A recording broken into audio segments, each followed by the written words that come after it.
Happy Valentine's Day, you filthy animals, and welcome back to Macho Movie Madness. Oh, yeah. It may be Valentine's Day, but we're not breaking hearts. We're snapping arms as we talk about 3 underrated Steven Seagal movies.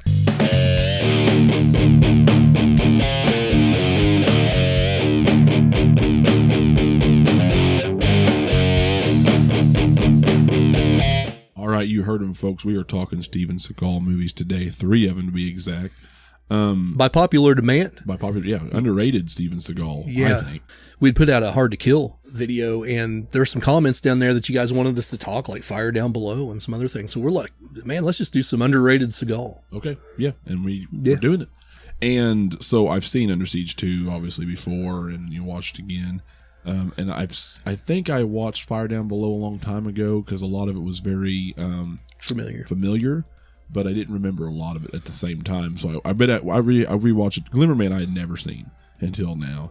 Well, that's a treat then. And it was a treat. And I got to say, I enjoyed it. You know, everybody really, really dogs on Steven Seagal.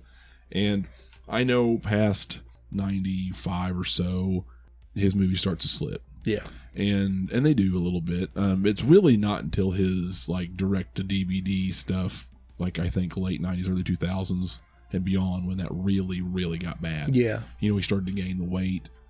And, you know, you start hearing stuff come out later on about him and his attitude and how awful he is. And there's not a lot of fans of Seagal out there.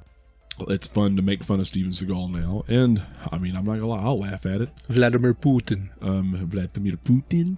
He's pretty kick-ass back in the day, so he was super likable. But now, he's just so, not just full of himself, but just so serious. Yeah. He just seems like it's just really hard to take him serious. It's just so hard.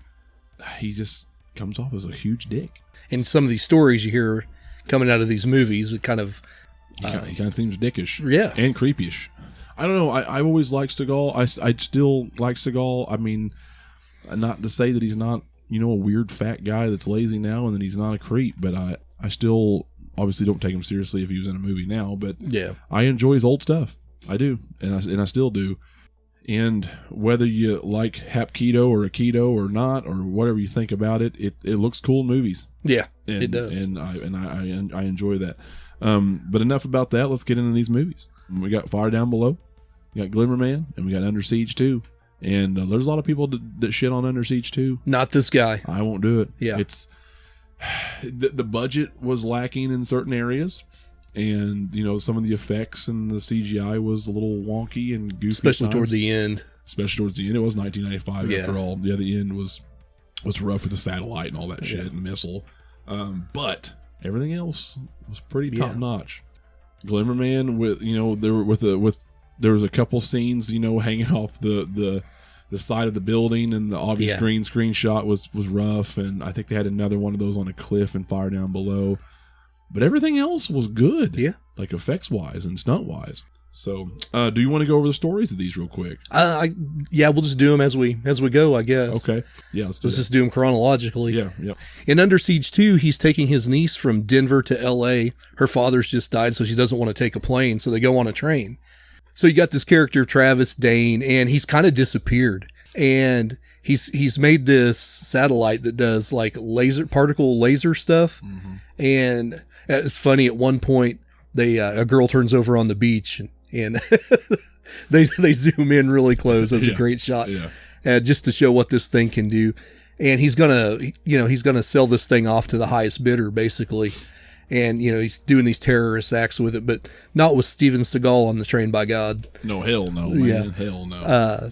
And, of course, Katherine Heigl's his niece, and I bet she's just as big as a diva as he was on the set, probably, knowing Katherine Heigl. I've heard bad things about her over the years, too. So, and she said some shitty things about Seagal. Did she? Yeah. The last day on set, supposedly, he's like, you know, Katie, I've got girlfriends just as young as you. She says, well, isn't that illegal? Well, he's like, well, they don't seem to mind. So, and you know, with Hollywood now and Seagal being kind of weird, I'm not saying that's not untrue. Yeah. But Katherine Heigl's also kind of a pain in the ass. Yeah, from everything we hear. I mean, at least that's what you hear. Who knows? So the thing is, you don't know what's true. Yeah. And what's not. So one of the things I liked about this movie, in Under Siege, we love Gary Busey and Tommy Lee Jones. And I thought, the villains in this one. But no, after watching it again last week, oh my gosh. It's almost an all-star cast of like mid-level action movie villains. Yes. Got Everett McGill from The People Under the Stairs playing the part of Penn. Yeah. You got Patrick Kilpatrick, the Sandman. Yep. You've got Jonathan Banks, who was, the heavy in Beverly Hills Cop. Yep. You got I can't remember the dude's name, but the guy who rapes Ving Rhames in Pulp Fiction. Yeah. He's in it. There's all kinds of heavies in this movie. Yeah, Kurtwood Smith, yeah. He's a good guy, but yeah. Give the man a hand. Give the man a hand. But yeah, watching this, I'd forgotten just how many good villains there are in this thing. Yeah. Right. There was a lot of good villains. Yeah. If I'm not mistaken, this was a $60 million budget, and it made 104 at the box office. Seagal's Last Stand. It was because the other two we're going to talk about did not make money back. Or at least it didn't make the same amount of money back, and so it didn't do as well. But this one here coming off, which, this wasn't the strongest movie ever, but it was good. But it just goes to show you that the Under Siege name, with that first one being so successful, that this, I think it really helped this one along a lot. And Casey Ryback is just a cool character for a chef. I liked a lot of the places. Of course, you're going through the mountains and through ghost towns. This is dark territory, so they go through this section of track where they lose radio contact. But ironically, that's the subtitle of the film. Right. Dark territory. I thought like a lot of the scenery, like when they're going on top of the train and everything, I thought was really spectacular in this movie. I did too. Yeah, a lot of the action I really liked. Whether they're firing over the top or he's taking guys out. I love the point when he makes a bomb with the beeper and he throws it to the guy. You're effed. Yeah, you're fucked. Oh shit! That was great. Oh, that was fantastic. And of course the overkill's back. That's what I love about Seagal in his movies. How he just overkills all the bad guys. Me and all of my buddies, and not just Andrew, we always make fun of that just because he's one of those things where he just. He'll snap their neck twice and kick them in the gut, throw them down a flight of stairs, and they'll be set on fire. Yeah, piss on the ashes. Yeah, piss on the. He's just that kind of guy. It's just funny to me. And also, this has got one of my favorite scenes in any Seagal movie, and it's the disarmament. Him and Penn. Yeah, at the end, that knife disarmament was right before he grabs the cleaver. Was just probably the funniest and the coolest thing I've ever. Yeah, the look on his face. Yeah, because he just like has that knife out, and Seagal just does this hand motion where he just did like a magic trick, and the knife goes into the wall. Yeah, it goes into the on the stove or whatever, and then he's like, oh shit. I like that scene, but at the same time, it feels like something's missing. They're fighting each other. And then they roll down the stairs into the kitchen. Yeah. And Penn has like a burn mark on his face. Like maybe Seagal, like they cut something out where he pushed his face against the grill. Yeah, you're like, how did he get... Yeah, I wondered that too. Yeah. How did he get that from... Seagal's got it cut, which you don't ever see Seagal get hit in anything. So how the hell did he get cut? I don't know. But yeah. Well, that's what I was so impressed with. He got shot in this movie. Didn't seem to phase him at all, but he got clipped by a freaking sniper rifle in the shoulder. But it didn't phase him by the end. And then the Glimmer Man, which we'll talk about, he actually has a little blood on him. He gets his nose busted. So, I mean, I'll give it to him there. But yeah, usually he's not touched. Right. Usually. But yeah, I like this one. And like, I like Travis Dane. He's a megalomaniac in this thing. And I like how he's got the Paris thing behind him. Bonjour. And he's talking to all these guys. About, he comes across, he's that, he's the megalomaniac, like you said. So he's eccentric and he's crazy. And, he's not really tough, but he's just crazy. Yeah. But he's the brains behind the operation. All the heavy hitters are the tough guys. Right. And I kind of like that too. Yeah. Like Katherine Heigl at one point, she sprays Penn in the face with mace. Yeah. And he takes it and sprays it. You get used to it after you acquire the taste or something to that effect. Great. It's funny. Yeah. Yeah. And what would you think would be your favorite deaths from this movie? I like where he knocks the guy over the front of the train, and the train slowly runs over him. I like that one a lot. That was pretty cool. Yeah, I like that one a lot too. The worst one is Dane's. When he's hanging there and the CGI is really bad. Yeah. That was like the worst. It is the worst. Yeah. But he closed the door on his fingers. Oh, yeah. Oh, my God. Nasty. I think really it's Die Hard on a train, just kind of like, the first Under Siege is Die Hard on a ship. That formula doesn't really it's not nothing new by this point, but it doesn't really get tiresome. Yeah. That's just a good formula. I think con-wise, I would just basically boil it down to the bad effects at the end. Yeah, the bad effects. Morris Chestnut's character, the porter, he's kind of annoying at times. Yeah. But, I mean, he's the comedic sidekick, so you kind of got to let that go. But he's not the most annoying I've seen. But I can see where that'd be a con to some people. Yeah, yeah. It wasn't necessary in the movie at all. But overall, good. And probably... it might be my favorite of the three. I don't know. It's close. There's another one that's really close to it. Yeah. So, anything else you want to say about? No, I think this one's really good. And if you haven't seen it, or you've only seen like the big Steven Seagal movies, I think you ought to give this one a chance. If you're watching this because you wanted to see underrated Steven Seagal, you probably already know. Absolutely, it's good. Do you want to rate it, or do you want to save all the ratings for the last? I'd probably go 3.25. 3.25 on this. Yeah. Where the first one's probably close to a 4. 4 out of 5. Yeah, I'd say 3.25 out of this for sure. Yeah, I agree with that. Next up, 1996, The Glimmer Man, starring Steven Seagal and Keenan Ivory Wayans. Yes, buddy cop movie, which is interesting, and you don't see, other than In Living Color and him directing some of his Wayans brother movies, which he was mostly the director, like in Scary Movie stuff like that. He was the director of these movies. You don't see him in acting roles too much. Right. And I thought this was pretty good. I thought he did a pretty good job. Yeah. He it's so funny. They all kind of act more or less the same. All the Wayans brothers? All the Wayans brothers do, man. Yeah, I could imagine Damon with that dialogue in this. Yeah, Damon. Especially the deer penis stuff. Yeah, for sure. I think maybe Keenan and Sean kind of fall along the same lines as far as acting and sound. Marlon's he's probably the most charismatic, and he's going to have the craziest roles. And then Damon's probably the best out of all of them. He's probably the best. I really like Damon. Damon would have been better in this role. Yeah, he'd already done stuff like The Last Boy Scout. Right, but Keenan did all right in this. I didn't hate it. But this is 1996, which I didn't mention. Jeff Murphy directed Under Siege 2 for Glimmer Man. It was... I'll back up a couple pages here. John Gray. I don't really know him too well. Yeah, I can tell you what we got a $45 million budget, supposedly. It only made 41.8. It did not make its money back, which happens, especially later on in people's careers. But you got your bad guys here is Bob Gunton, which most people would know from Shawshank, probably. Yeah, or Demolition Man. He was kind of a side character in Ace Ventura: When Nature Calls. Yeah, when he did the eyeball thing to him. Brian Cox. Brian Cox is the big one. Yeah, he's always a bastard in everything. Yeah, such a good actor too. Oh, even though he sounds like Foghorn Leghorn in this movie. Yeah, he does. So you guys, I say, are you guys gonna call me a cab? You still got one. I left you with one good leg. Go hop to one. Hop to one. Well, he was the government man. The corrupt government. What do you know? Corrupt cops. Yeah.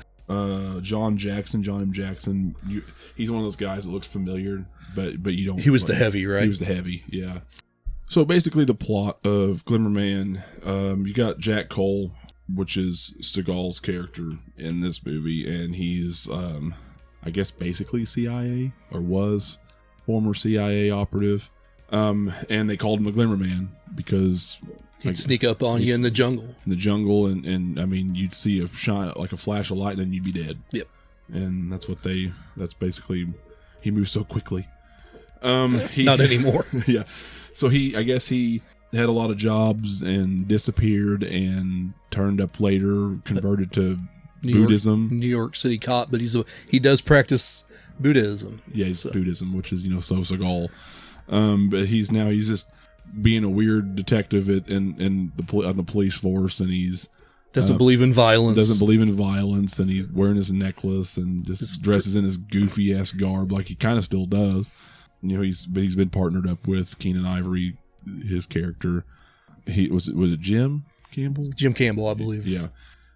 He's got very little patience for Cole, and they've got this kind of a two-story here, which they never really explained how they link together. They never really explained how they link together, so that was kind of a bugaboo. But was it the Family Man? The Family Man, yeah, he's doing some kind of serial killing where he kills couples. He's just like Catholic imagery, like yeah. A lot of them are, he'll shoot them in the head or he'll kill them, and then he'll put the iron guard, like the barbed wire or the thorns around their head and prop them up like Jesus on the cross. Yeah. So like I say, Catholic imagery, and this was a serial killer.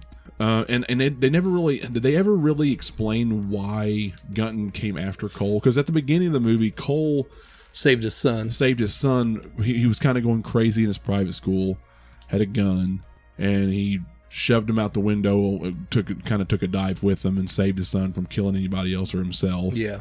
They never really explain. All of a sudden, the Heavy shows up and threatens Cole at the office, and basically they start doing some killings too, and so they'll think it's the Family Man, but somehow that's tied into, aren't they running drugs or guns or something for like the Russian mafia? The Russian mafia's involved, and Gunton's involved with that, and he's smuggling or running stuff for them, and it's all explained pretty poorly.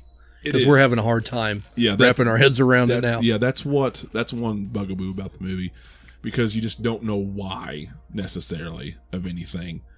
It's just next thing you know, Cole's getting threatened. Cole is sticking his nose in every call, and they run into one of the deals with the Russians, and kills the guy with his credit card. Yeah. Oh my God. Yeah. Pulls out a credit card, offers him money. Yeah. He's like, so you're getting paid for this? You're getting paid to kill me? I'll double it. And he's like, you ain't got that kind of money. He's like, well, I don't have any cash. What about card? And he pulls out his card. Then it's a switchblade thing and just slashes all their throats. And right before that, he's like, I don't believe. He's like, it's not good. I can't fight. And he kicks all their asses. And at the end, which Keenan, of course, always gets caught in the crossfire, and he gets his ass kicked too. He's like, man, what's this all I can't fight bullshit? And he's like, well, I said I didn't say I can't fight. I can fight, but my religion doesn't allow fighting. Yeah. It's like, oh God. Funny. It's pretty interesting dynamic. It is, but basically, Cole's ex-wife and her new husband gets killed, and there's a few hits that are done professionally, but also tried to look like the serial killer, the Family Man. And Cole notices this, and the only thing Lincoln, he's got prints all over the place, like they're trying to set him up. The only thing that's linking anything back to these killings is Cole. And by this time, they're trying to uncover Cole's background because he doesn't have much of one. All his stuff's been scrubbed, and he just showed up one day. Yep. So, everything looks bad on Cole. Anyway, yada, yada, yada. You go on, and they start uncovering more shit. And eventually, they go after both Campbell and Cole, and they finally link up and get on the same page and take out the bad guys. Yeah. Yeah, there's some really good fights in this movie. There is. My favorite being when he goes to meet Brian Cox in that restaurant. Yes. And the guy goes, if you ever come in here again, I'll kill you. Yeah. He's like, I've got something here in my pocket that'll clear up that bruise on your forehead. What are you talking about? Just punches him in the head. Yeah. What bruise? This bruise. I thought that was fantastic. Well, it's pretty funny when he walks in. That guy's with the maitre d' or whatever's on the phone with somebody who's trying to make reservations. And he knocks his ass out, and then he picks up the phone. He's like, "Oh yeah, come on in." And then after he just gets done destroying the place from the fighting, the phone rings and he answers the phone. He's like, No, that won't work. We're renovating. We're closed. Maybe 2 months. Yeah, it was a good scene. It was a good scene. That was probably the best scene in the movie, I'd say. Pretty good scene where they blow up Campbell's apartment. Yeah, that was a good scene too. Yeah. And really, that whole fight at the end, running through the apartment complex and stuff, wasn't too bad either. It was just that one bad shot when Campbell's hanging off the side of the building, and there's green screen underneath him. And Seagal just happened to have rappelling equipment with him. Yeah, it just found when some. When he came in, it's just he probably keeps that under all his stuff. Rappels down, very convenient. But I did like that in scene there with Brian Cox, where he shoots a hole through his hand and one through his foot, and left you with a good leg. Go find a cab. Yeah. Did they ever kill him? They just left him. Yeah, they just left him. Yeah, he's basically like, next time I see you, we're not going to have the same kind of business. But he calls Gunton, or what? I've already forgot his damn name. It is Frank Deverell. He calls him up, and they kind of play this game with him where I've got what you need. I've got everything here linking you to all this stuff, and you've got the guy who killed my wife. Let's make a trade, and we'll just go on about our way. Done. Well, then they call up the heavy. Yeah. And played that back, and so it looks like your guy sold you down the river. So they end up in a room at the end during this so-called deal, and things go south, and well, Deverell gets his ass shot, and then everything kind of ensues. Now the heavy's death at the end was pretty wild. Yeah, get him kicked off the second level onto the bottom level where this like spiked gate was inside for some reason, but kind of pinned him up, almost very. Not Catholic imagery, but a little bit, yeah, a little bit similar. And that was what I was talking about earlier. Seagal gets his face busted by him, and has blood dripping from his nose. Yeah, hit me with your best shot. Yeah, and he did. He didn't do much other than make him bloody. So I feel like we've rambled on and on about this movie, just getting the story down. It's kind of wild. Like it's not explained well, but I liked it. I don't know. Like you can put enough pieces together. You're like, well. I don't know why this is happening, but okay, I can. It's just a fun action movie. Yeah. You can kind of toss story stuff out the window and just watch Seagal go and take down, the guys that are behind everything. Yeah, and I like the action for the most part. Seagal is very hippy dippy. He is in this movie. Yeah, he's very Seagal-like. I'll be honest with you, the Glimmer Man is kind of one of those things. I feel like, okay, he's going to be like some clairvoyant motherfucker in this movie or something. He's wearing that shit. Yeah. Like he's going to be able to touch the bodies and see what happened to him. But luckily, it was a lot more grounded than that. Yeah, I enjoyed it, and I enjoyed him and Keenan Ivory Wayans together. Not my favorite buddy cop duo, but I mean, it wasn't bad. It wasn't bad. It wasn't bad. Seagal will never be accused of being a good actor, but it's not like he's the worst. No, there's a lot worse. I feel like these later movies, he gets a little bit better. At least, like, he plays around with those characters, and they're not the best characters. Yeah. Right around the time he starts having bombs right here, and Warner starts losing interest in him. Yeah, he starts to kind of have okay character, like at least acting wise, he's not that bad. It's not something, I don't know. It's a fucking action movie. Like you can sit there and critique all of Van Damme and everybody all day long, and Dolph, but who cares? When we've reviewed Deadly Prey on this channel. Like we appreciate mediocre acting. Yeah. Well, like I mean, when you talk about acting and top tier action movie acting, you're going to always see something like Die Hard at the top. Yeah. And you're not going to top something like that. It's Die Hard. And like they covered all their bases in that movie. But when you talk about these other movies, these other actors, Jean-Claude, they're all going to have their top tier movies, but most of the movies that they'll be kind of mid, will be very mid, and their acting is very mediocre. So I can't bring myself to shit on Seagal so badly when you have all these others too. Yeah, you can question the character of the guy in real life, but acting wise, movie wise, isn't not any worse or different than anybody else's shit. So I enjoyed it for the most part. I might go 3 on this. It's like I'll go 3. Yeah. For this movie. Yeah, it's a 3 out of 5. Yeah. Had a lot of fun with it. I'd watch it again. It's really, really good. Yeah. It kind of reminds me in a way of 7 a little bit. You got ritual style killings. It's always raining all the time. Yeah. In a lot of these scenes. Yeah. A lot of scenes are dark. Like got that amber filter over them. So weird, but good. Very reminiscent of 7, which came out like the year before. Something like that. Yeah. Yeah, I agree. Definitely worth watching. I would agree with you, about 3 out of 5. Yeah. So at Under Siege 2, about 3.25, right? Is that what we had that about? Yeah. About 3.25. Okay, let's talk the last one on this list here for this Far Down Below. Far Down Below. 1997's Far Down Below. This one here was directed by Felix Enriquez Alcala. Weird. Especially when it was filmed, from the looks of it, in Kentucky. Like it looked like it was actually in Appalachia. Yeah, you're Jackson, Kentucky. Yeah. Like that's basically, I got confirmation from somebody who is from that area or been to that area. So yeah. Huh. So Jen's from that area. So she knows. Yeah, she's actually like, that's pretty interesting. That's it. So interesting. Another one of those you're pretty much, I don't know how much I'll have to look at the filming location here, but I'd say that's set in and around like most Hazard or something. Yeah, I think so. Yeah, I enjoyed this one. In this one, he plays an EPA agent. Yeah. And so he gets sent out because there's all this bad stuff going on with the environment. There's this coal mine, and they've got toxic waste going on in there, and he's supposed to go in with this front as a guy who's helping the preacher, like, build people's porches and stuff like that. But in the meantime, yeah, he's getting all the scoop on trying to find a witness, trying to build a case. That's basically this movie in a nutshell. You got Chris Christopherson as the bad guy. Yeah, he's the main head that's not ever there. He's off in the city making his deals and living like a mogul. That's one thing I didn't think he was in this movie nearly enough. Probably not.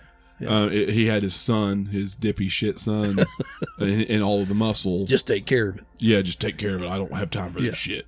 And I'm arranging all this stuff. I'm paying for everything. I'm getting the money. You just protect it, and you all just watch your shit and keep people out of there. Keep them from asking questions. But there's not a lot of other big names in it. Marge Hellenberger, I believe is her name. She was in Species, and Harry Dean Stanton from Alien, and a lot of other things.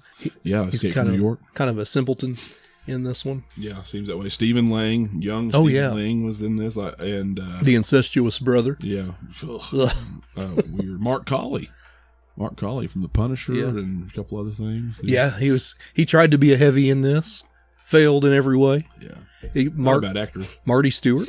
Yeah, Marty Stewart makes an appearance. Randy Travis makes an appearance. Travis Tritt makes an appearance. It's kind of country musiced it up a little bit.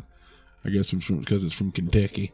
I don't know. Did I mention it came out in 97 the year after? So these are all back to back to back. Yeah. What was the budget on this one? Budget was $42 million, I believe. That's the number I'm getting, and I'm getting the box office is only 24.5. Unfortunate. Yeah. I was talking earlier about Warner Brothers. You know, at first Seagal was the hottest thing for them, and like after Under Siege 2, he just started having bomb after bomb after bomb to the point where I think was Exit Wounds his last one, or he had the one with like Ja Rule, right? Something weird like that. Yeah, in the 2000s, but. Yeah, they kind of lost their luster with him, and to this day, you can't get any of Seagal's Warner Brothers on Blu-rays. Any of the movies he did with him. It's really sucked. Yeah, I've had to do the disc to conversion on Fandango just to get like Under Siege 2. Like halfway decent version of that. Oh, there was also, speaking of country music, the Twins Behind the Counter. Oh yeah, the one he hits on about. Yeah, so that was Patsy and Peggy Lynn. That's Loretta Lynn's daughters. Oh wow, I believe. Yeah. So you can, if you look at him again, Kane Hodder also makes a bodyguard appearance in this, and Richard Masur. There's a few good actors in this, just besides your country stars and your others. Yeah. So they catch wind of who he is, and they're trying to muscle him out. Yeah. Basically. They know he's there to cause trouble. And, of course, he ends up fighting back. He goes through you traipse through our marijuana fields, boy. Yeah. And takes those guys out. I like the scene where the bad guys throw the rattlesnakes through his window because he's staying in the basement of the church. Yes. And then the next day, they get in their truck, and the rattlesnakes are in there. Mm. They didn't rattle or anything. They're just... They're like, oh, shit.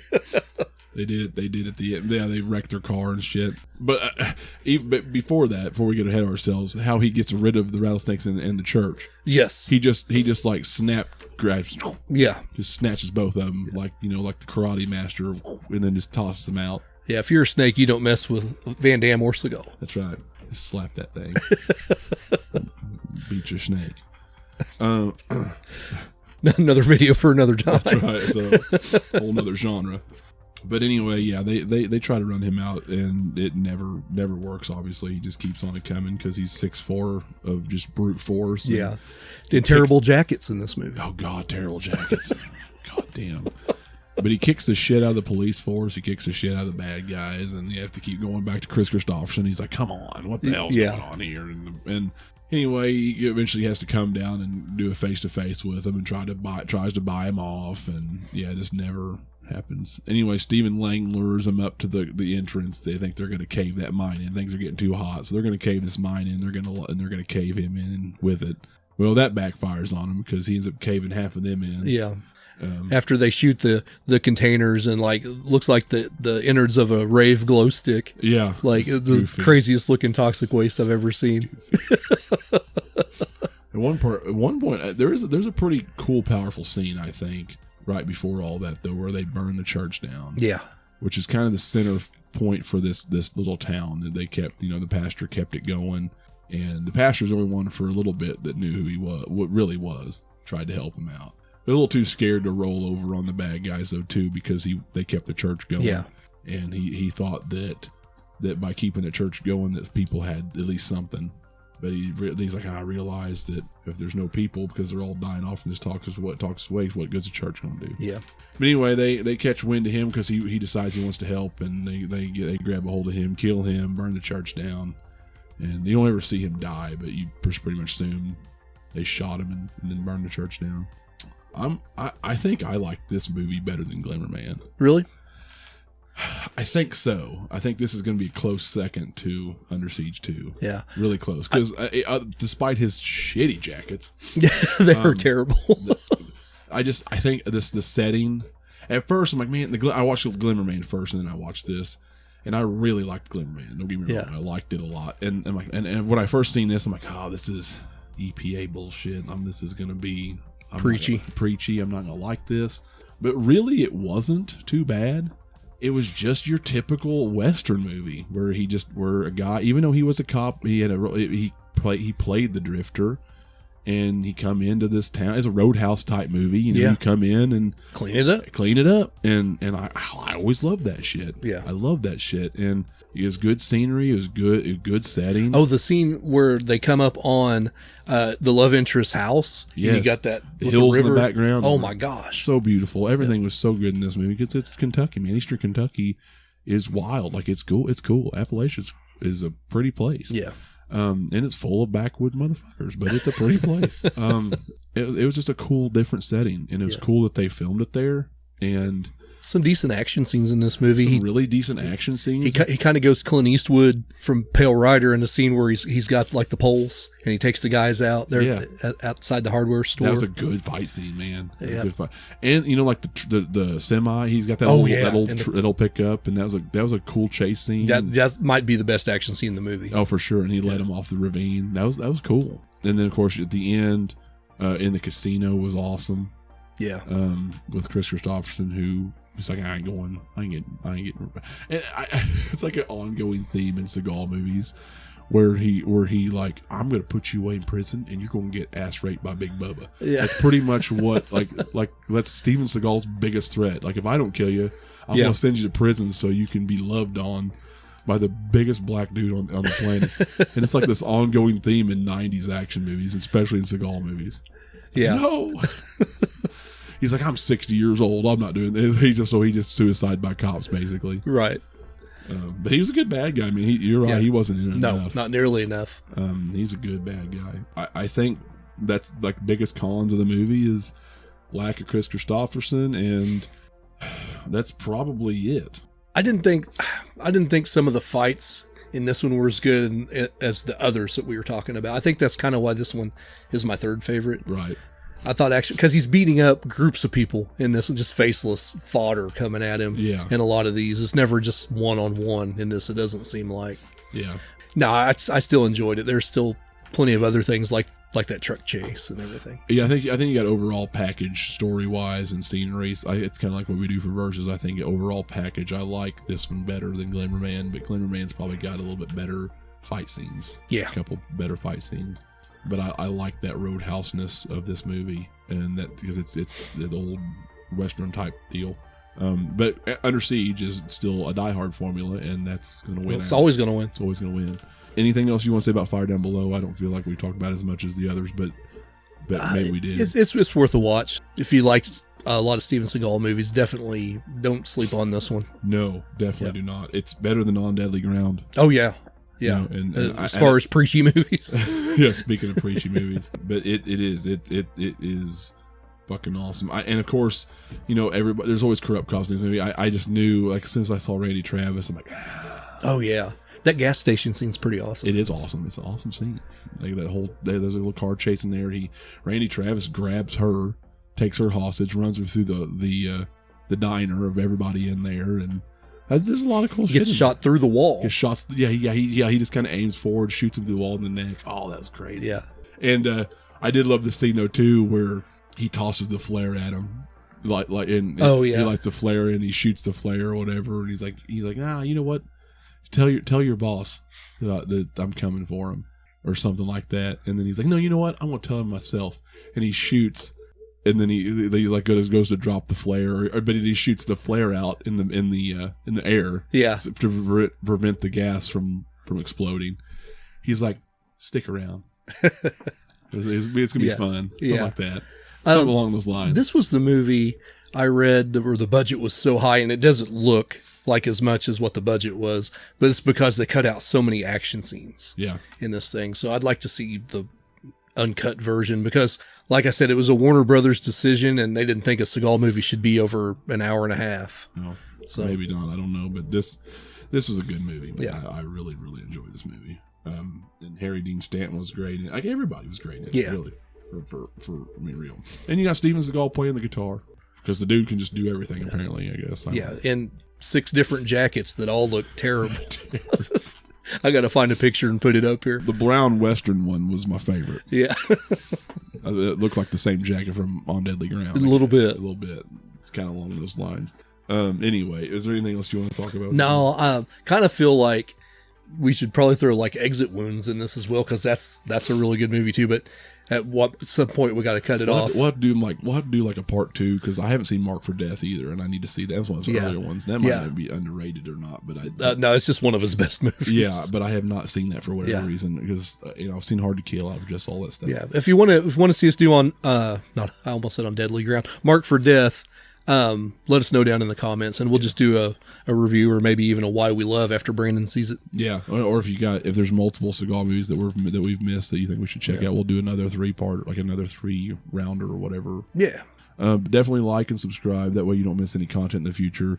What do we got coming up next? I think we're doing Commando. As far as like the next why we love, I know we've been talking Bloodsport for a real long time, so that might be a glimpse into the future there. Yeah. Did we rate Fire Down Below? I don't think we did. Maybe that's what I was going to say. It's right at a 3. It's probably just under a 3 for me, like 2 3/4. 2 3/4. Yeah, be a little higher for you. Probably. I'd probably say 3. I'd say about 3 3/4. It's really close for Under Siege 2 for me. Like it's up there. I think just because story and setting really bring it together, and there's enough action. I think too. So, okay. Well, anyway, be sure to like and subscribe. Like I said, comment below. Let us know what you think of these movies. And if there's anything else you want us to review Steven Seagal wise, let us know that as well. And we will see you all next time. We're out of here.